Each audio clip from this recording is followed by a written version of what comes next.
जाएंगे, कल के हाइकूकार बनेंगे। हाइकू दुनिया की सबसे छोटे कलेवर की कविता है, 17 अक्षर की कविता है। 1916 में रविन्द्रनाथ टैगोर ने बताया कि ये दुनिया के सबसे छोटे कलेवर की कविता है। पहली लाइन में 5 अक्षर, दूसरी में 7 अक्षर, तीसरी में 5 अक्षर। दुनिया की कोई ऐसी भाषा नहीं, कोई ऐसी बोली नहीं जिसमें हाइकू ना लिखा जा रहा है। भारत में अकेले हिंदी में मेरे ख्याल से 1,500 से 2,000 लोग हाइकू लिखते हैं या लिखते रहे। डॉक्टर जगदीश जो हमारे नोएडा के मित्र हैं, उन्होंने अभी हाइकू कोर्स निकाला है जिसमें 1025 कवि हैं उसमें, उनके सबके हाइकू 4-4, 5-5, 6-6। 1959 में अज्ञे जी ने पहली बार हिंदी में हाइकू कविता की चर्चा की है। उनकी एक किताब है अरि वो करुणा प्रभामय, उसमें एक खंड है, एक चीड़ का खाका, चीड़ का एक खाका इस तरह का।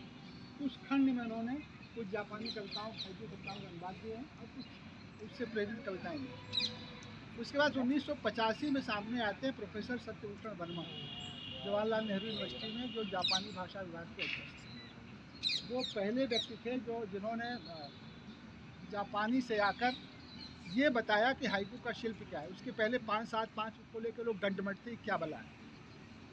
वो वहाँ से लेके आए, उन्होंने समझाया कि वहाँ पे तो सिलेबल्स होते हैं, हिंदी में सिलेबल्स का मतलब वर्ण, इसमें आधा जो है निकल जाता है। तो पहली लाइन में 5 अक्षर, दूसरी में 7, तीसरी में 5, ये उसका शिल्प है। उसमें कोई कविता की बात आनी चाहिए, कोई कविता का तत्व होना चाहिए, सिर्फ शब्द नहीं होने चाहिए। तो किसी भी विधा में हम गज़ल लिखते हैं, अगर उसमें कुछ बात ना निकली तो बेकार हो जाता है लिखना पड़ना। गीत लिखते हैं, उसमें कुछ कह नहीं पाए तो बेकार हो जाता है। तो हाइकू वो चीज़ है, और मेरे ख्याल से हाइकू जब आप पे सवार होगा तो फिर आपको बहुत दूर तक ले जाएगा। अभी दुबई के हमारे एक मित्र हैं नितिन उपाध्याय, उन्होंने 501 हाइकू की किताब भेजी छपने के लिए, उसकी घोषणा आपको लिखने के लिए दी। छत्तीस से दुबई गया था 1 साल पहले, मेरे एक मित्र वहाँ रहते हैं, तो वहाँ भी हाइकू की गोष्ठी हो गई पूरी की पूरी। तो हाइकू ने हमको बहुत दूर तक पहुँचाया। प्रोफेसर सत्यभूषण वर्मा से हम जुड़े, उनको एक पोस्ट कार्ड हमने लिखा था। वो पोस्ट कार्ड यूँ लिखा था कि डॉक्टर लक्ष्मी सागर दार्शनिक की पुस्तक है द्वितीय महायुद्धोत्तर हिंदी साहित्य का इतिहास, उसमें सिर्फ 2 पैरे थे हाइकू के बारे में। 2 पैरों ने ही हमको जो है एक तरह से सम्मोहित कर दिया। फिर हमने वर्मा जी को चिट्ठी लिखी, तो उसमें वर्मा जी की तरफ उससे एक पूरी वेबसाइट खुल गई जो उसने हमको जोड़ दिया पूरी दुनिया से। और अपने भारत में नहीं, प्रवासी भारतीयों में बहुत बड़ा क्रेज है हाइकू को लेकर। सारे अमेरिका, इंग्लैंड, ब्रिटेन, ऑस्ट्रेलिया, सारे जगह के लोग लिखते पढ़ते रहते हैं। तो हाइकू से आप लोग भी जुड़ेंगे। डॉक्टर साहब से अभी हम नहीं कह पाएंगे, क्योंकि ये तो अपने आप ही अगर प्रेरित होंगे। और इस समय विश्वविद्यालयों में शोध के 2 जो सबसे प्रिय विषय हैं, उसमें हिंदी गज़ल है और एक है हाइकू। ठीक है, मैं कुछ हाइकू दूसरों को पहले सुना देता हूँ, फिर अपने सुनाऊँगा। कैसा है नाता, कैसा है नाता, 5 अक्षर हुए। कैसा है नाता, वर्ग फुट में बिके धरती माता। कैसा है नाता, वर्ग फुट में बिके धरती माता। हे कोलंबस, हे कोलंबस, खोजो नई दुनिया जहाँ हो पानी। हे कोलंबस, खोजो नई दुनिया जहाँ हो पानी। छिड़ा जो, ये तो पवन जैन के हाइकू हैं जो वहाँ के रहने वाले हैं लखनऊ के। जगदीश बेहुम जी हमारे में, तो उनका हाइकू है छिड़ा जो युद्ध, छिड़ा जो युद्ध रोएगी मानवता, हंसेंगे गिद्ध।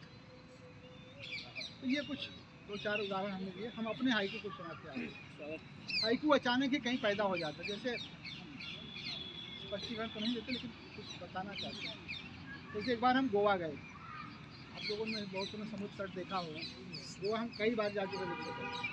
एक बार आप तो दुबई में रहते तो आप समुद्र से देखते, तो वहाँ पे हमने देखा कि वो लहरें जो हैं पानी की आ रही हैं और हमको छू के फिर चली जाती हैं।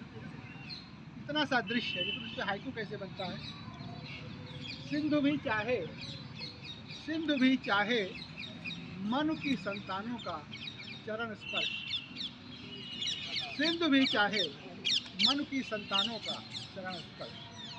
ऐसे एक दिन कनेर देखा हमने, उस पर कनेर देखा ना, फूल समझ रहे हैं आप लोग, सब जानते होंगे, पीले पीले फूल थे। तो हमारे मन में एक पूरा बात आई, देखिए क्या हुआ। सौ कानों से कनेर ने सुनी है हवा की बातें। सौ कानों से कनेर ने सुनी है हवा की बातें। पहला हाइकू हमने दौलतपुर में सुनाया था महावीर प्रसाद द्विवेदी की धरती पर। फूल सी पली ससुराल में बहू फूस सी जली। फूल सी पली ससुराल में बहू फूस सी जली।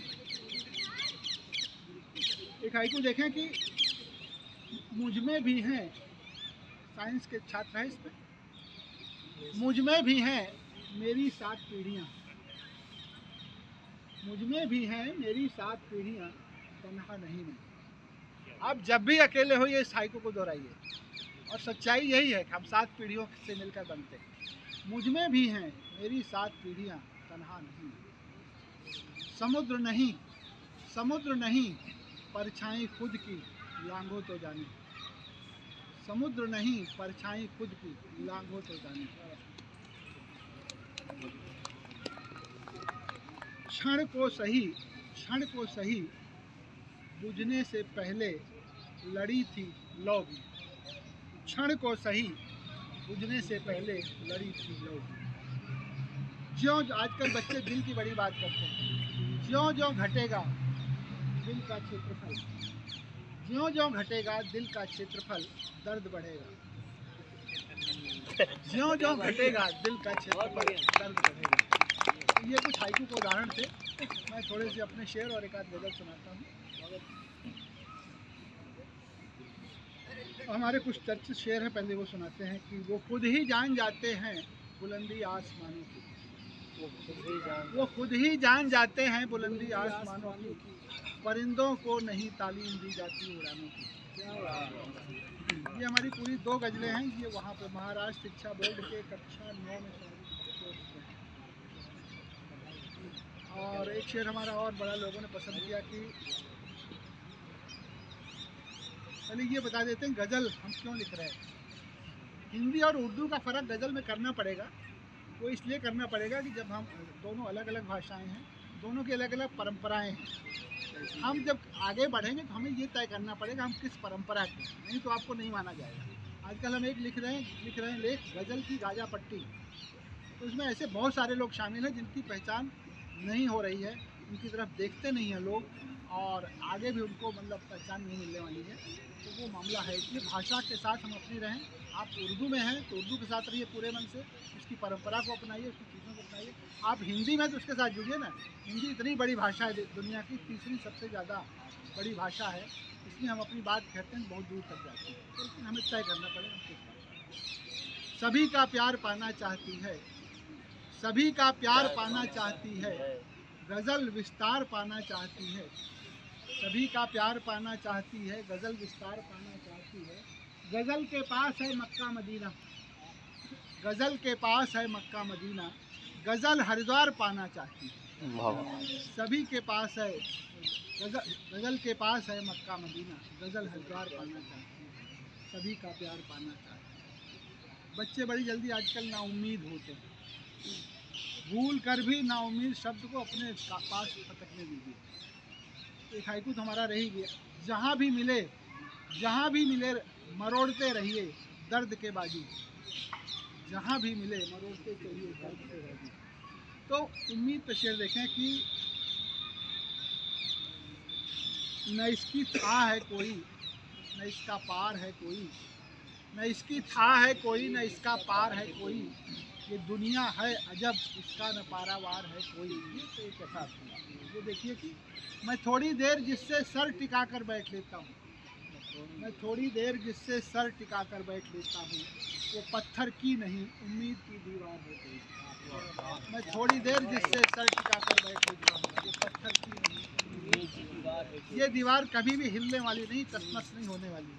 आप बिल्कुल इस पर टिक के रह सकते हैं। और प्रदूषण को लेकर बहुत सारे शेर हैं, तो आपने इसका जिक्र किया। उसका अगला शेर सुनाना हमें।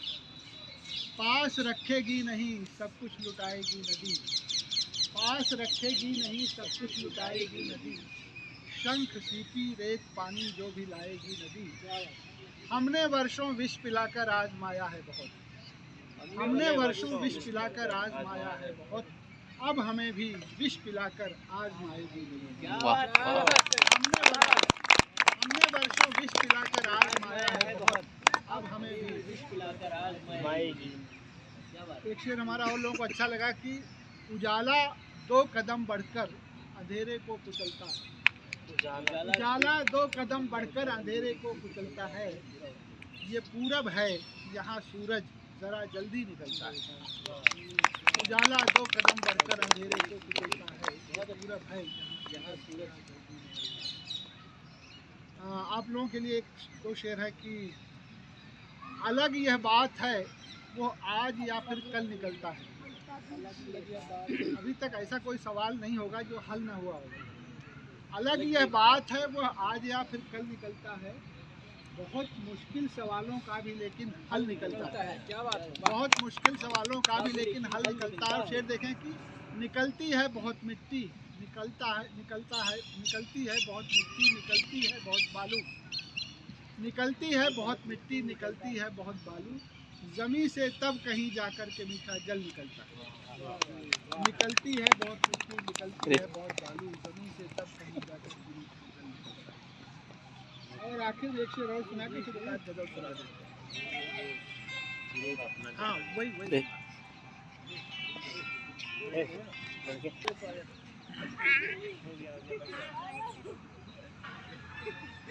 हम लोग बहुत बार विरोध की बात करते हैं, विरोध होता भी है, तो विरोध होना कैसे चाहिए उस पर शेर हो गया था अचानक। बच्चों सुनना, विरोध अपना जताने का तरीका पेड़ का भी है। विरोध अपना जताने का तरीका पेड़ का भी है। जहाँ से शाख काटी थी वहीं से कोप लेनी थी। विरोध अपना जताने का तरीका पेड़ का भी है।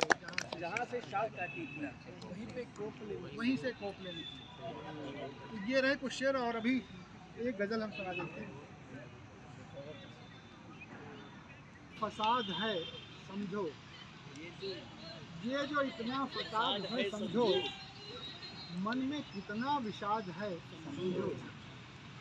ये जो उसमें वो युद्ध को लेके हो रहा था, युद्ध पर कविताएं सुनाई जा रही थी। ये जो इतना फसाद है समझो, मन में कितना विषाद है समझो। जिंदगी आदमी की पहले है, जिंदगी आदमी की पहले है और सब उसके बाद है समझो। जिंदगी आदमी की पहले है और सब उसके बाद है समझो। हमसे बढ़कर नहीं कहीं कोई, हमसे बढ़कर नहीं कहीं कोई, ये भी केवल प्रमाद है समझो। दुनिया में एक पढ़िए, हमसे बढ़कर कहीं नहीं कोई, ये भी केवल प्रमाद है समझो। सबको छीलेगा साफ कर देगा, सबको छीलेगा साफ कर देगा। दुख तो खुद ही खराद है समझो। सबको छीलेगा साफ कर देगा। खराद समझ रहे हो बच्चों? मशीन होती है जिसकी सिलाई होती है लोहे होती है। सबको छीलेगा साफ कर देगा। दुख तो खुद ही खराद है समझो। राष्ट्र को मिटा न डाले वह, राष्ट्र को ही मिटा न डाले वह, जो नया राष्ट्रवाद है समझो। राष्ट्र को ही मिटा न डाले वह, जो नया राष्ट्रवाद है समझो। एक दिन घुट न जाए सांसें ही, एक दिन घुट न जाए सांसें ही, दिल में इतनी जो गाद है समझो। एक दिन घुट न जाए सांसें ही, दिल में इतनी जो गाद है समझो। यूं ही कब तक जिएंगे पौधे भी, यूं ही कब तक जिएंगे पौधे भी, उनको पानी न खाद है समझो। यूं ही कब तक जिएंगे पौधे भी, उनको पानी न खाद है समझो। संत हैं वो कुटी में रहते हैं, संत हैं वो कुटी में रहते हैं, इतनी सी जायदाद है समझो। संत हैं वो कुटी में रहते हैं, इतनी सी जायदाद है समझो। राम पहुँचे नहीं अयोध्या से, राम पहुँचे नहीं अयोध्या से, कितना व्याकुल निषाद है समझो। राम पहुँचे नहीं अयोध्या से, कितना व्याकुल निषाद है समझो। सब्र की हद है उसकी खामोशी, सब्र की हद है उसकी खामोशी, उसमें जो आर्तनाद है समझो, सब्र की हद है उसकी खामोशी, उसमें जो आर्तनाद है समझो। ये जो सांसें भी ले रहे हैं हम, ये जो सांसें भी ले रहे हैं हम, ये प्रकृति का प्रसाद है समझो। ये जो सांसें भी ले रहे हैं हम, ये प्रकृति का प्रसाद है समझो। एक कुदरत ही सत्य है वरना, अकेला सत्य एक कुदरत ही सच है वरना, और सब पर विवाद है समझो। क्या बात है। ईश्वर पर भी विवाद बहुत है। एक कुदरत ही सत्य है वरना, और सब पर विवाद है समझो। ये भी एक दिन जरूर जाएगा, ये भी एक दिन जरूर जाएगा, दुख की भी तो मियाद है समझो। ये भी एक दिन जरूर जाएगा, दुख की भी तो मियाद है समझो। और आखिरी शेर कुछ है हुआ, जी लिया जाए चैन से कुछ पल, जी लिया जाए चैन से कुछ पल। जैसे आज हम लोग जी रहे हैं, मेरी इतनी मुराद है समझो। वाह ये जो इतना फसाद है क्या बात समझो, मन में कितना क्या बात है।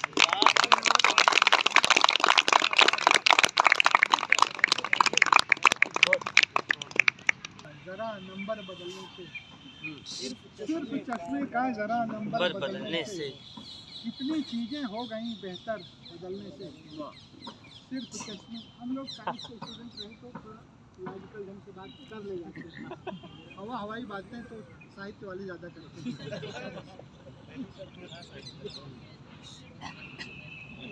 घर को सिर्फ चश्मे का ज़रा नंबर बदलने से इतनी चीज़ें हो गई बेहतर बदलने से। घर को घर जैसा बनाना खुद ही पड़ता है, घर को घर जैसा बनाना खुद ही पड़ता है। घर नहीं बनता है वरना घर बदलने से, घर नहीं बनता है वरना घर बदलने से। डरना छोड़कर अब चैन से हूँ मैं, डर से डरना छोड़कर अब चैन से हूँ मैं। कितना कुछ बदला है मुझ में डर बदलने से, कितना कुछ बदला है मुझ में डर बदलने से। और पड़ गया है यद पुराना तो नया एक जिस्म, पड़ गया है यद पुराना तो नया एक जिस्म, फिर मिलेगा जिस्म यह नश्वर बदलने से। पड़ गया है यद पुराना तो नया एक जिस्म, फिर मिलेगा जिस्म यह नश्वर बदलने से। कौन कहता है कि यह संभव नहीं होगा, कौन कहता है कि यह संभव नहीं होगा। सारा कुछ बदलेगा अभ्यंतर बदलने से। कौन कहता है यह संभव नहीं होगा, सारा कुछ बदलेगा अभ्यंतर बदलने से। और क्या ज़रूरी है कि बदले एक संग ही सब, क्या ज़रूरी है कि बदले एक संग ही सब। होती है शुरुआत रत्ती भर बदलने से, होती है शुरुआत रत्ती भर बदलने से। और आखिरी शेर हुआ कि आप भी हम भी करेंगे कोशिशें मिलकर, आप भी हम भी करेंगे कोशिशें मिलकर। कितना कुछ बदला यहाँ मिलकर बदलने से, कितना कुछ बदला यहाँ मिलकर बदलने से। सिर्फ चश्मे का जरा नंबर बदलने से कितनी चीज़ें हो गई। धन्यवाद।